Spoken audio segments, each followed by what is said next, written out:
مصدق ملک صاحب میں چاہوں گا کہ آپ ضرور ترمیم پہ بھی بات کریں. آپ یہ بھی بتائیں کہ کیا اکانومسٹ سے خبر آپ نے یہ آرٹیکل آپ نے لکھوایا ہے ایک بار حکومت آپ سے مراد حکومت اور جو نیائی صاحب نے بات کی اویس صاحب نے بات کی پلیز رسپونڈ کر دیں. میں تو آپ سے سوال بھی نہیں پوچھ رہا ہوں, میں بہت ڈیفینسو موڈ میں ڈال دیا آپ نے یہ بتا کے کہ آپ اتنے دنوں سے اس لیے نہیں آئے کہ آپ آج بھی نہیں آنا چاہ رہے تھے. مجھے افسوس ہے کہ آپ کیوں اگر نہیں آئیں گے تو کیونکہ آپ کے آنے سے میں تو بڑا خوش ہوتا ہوں. جی جی مصدق صاحب.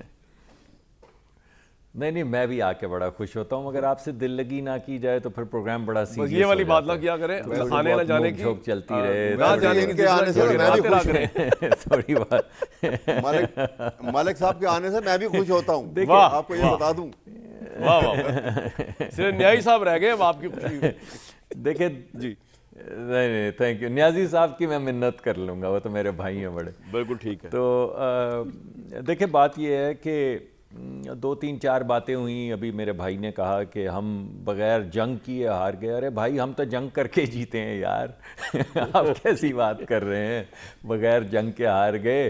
کوئی تھیوری نہیں ہے, ہائپوتھیٹیکل بات نہیں ہے, ایکچول جنگ کر کے جیتے ہیں. تو اس وجہ سے اس کو تو چھوڑ دیجئے. دوسری آپ نے کہا کہ یہ کس قسم کی جمہوریت ہے, تو میں نے تو پہلے آپ کو بتایا کہ اس میں امپروومنٹ کی بہت گنجائش ہے. اس وجہ سے میں جمہوریت کے عمل کو پروسیس کی نظر سے دیکھتا ہوں.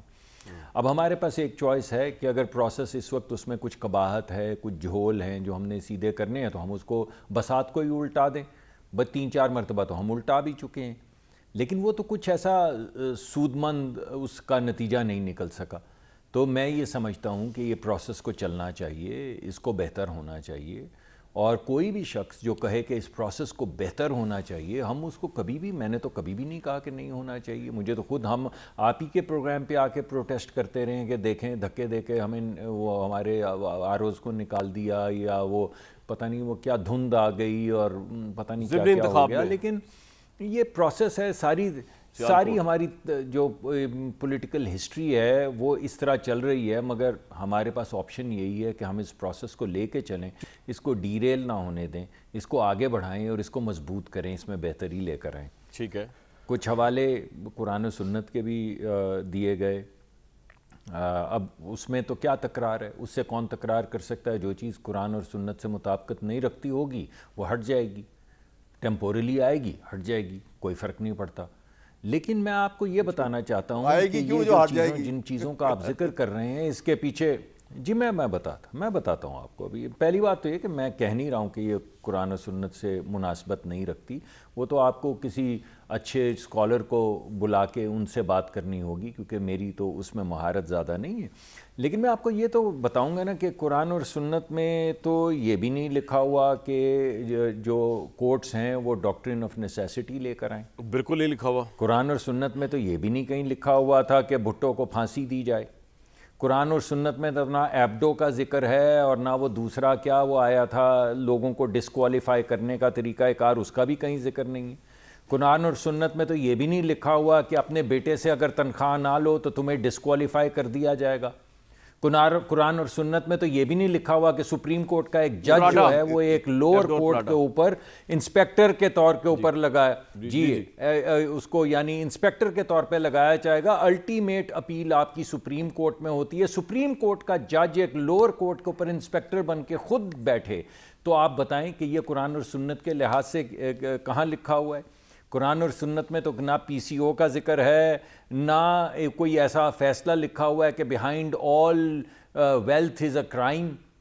اس وجہ سے یہ جو تمام باتیں جن کا میں ذکر کر رہا ہوں, قرآن اور سنت میں تو یہ بھی نہیں لکھا ہوا کہ ایک لفافے میں لکھا ہوا ڈیسیجن جو ہے وہ پچھلے دروازے سے لے کے نواز شریف کی عدالت میں پہنچ جاؤ, یہ کہیں نہیں لکھا ہوا. یہ جو سسٹم اس وقت ریاکٹ کر رہا ہے وہ اس زیادتی کی وجہ سے کر رہا ہے, جو زیادتی ایک تسلسل کے ساتھ ہو رہی ہے. آپ ڈاکٹرن آف نیسیسٹی سے شروع کر لیں, 1956 یا جب بھی وہ آئی تھی وہاں سے شروع کر لیں اور آج تک پہنچ جائیں, اور آپ دیکھیے کہ کس طرح کے فیصلے ہو رہے ہیں. تو جب یہ سارے فیصلے آپ کے سامنے آتے ہیں تو ایک پولیٹیکل سسٹم جو ہے وہ ریاکٹ کرتا ہے اور وہ کہتا ہے کہ بھئی یہ نہیں آپ کر سکتے. ٹھیک ہے, آپ کو فیصلہ کرنے کو کہا ہے مگر زیادتی کرنے کو تو نہیں کہا. آپ کو انصاف کرنے کو کہا ہے, نا انصافی کرنے کو تو نہیں کہا.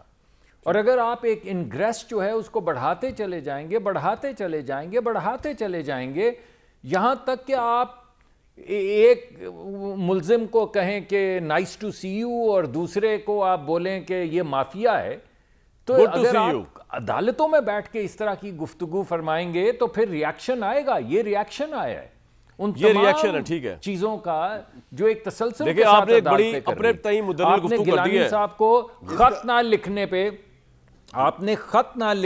گیلانی صاحب کو کون سے قرآن اور سنت کے اصول کے تحت آپ نے واپس بھیج دیا؟ آپ نے کس لحاظ سے لوگوں نے ان کو الیکٹ کیا، وہ آئے، آپ نے کیا سوچ کے آپ نے بولا کہ اچھا خط نہیں لکھتے، گھر جاؤ بھائی؟ عجیب سی بات نہیں لگتی؟ سر پوائنٹ آ گیا مصدق صاحب، بہت سی عجیب آپ نے بہت ایگزامپلز دے دی ہیں، بڑی مدلل آپ نے ایگزامپلز دے دی ہیں. اس طرح تو ان کو جواب دینے کا بھی ٹائم تو ہونا چاہیے دوسری پارٹی کو نا.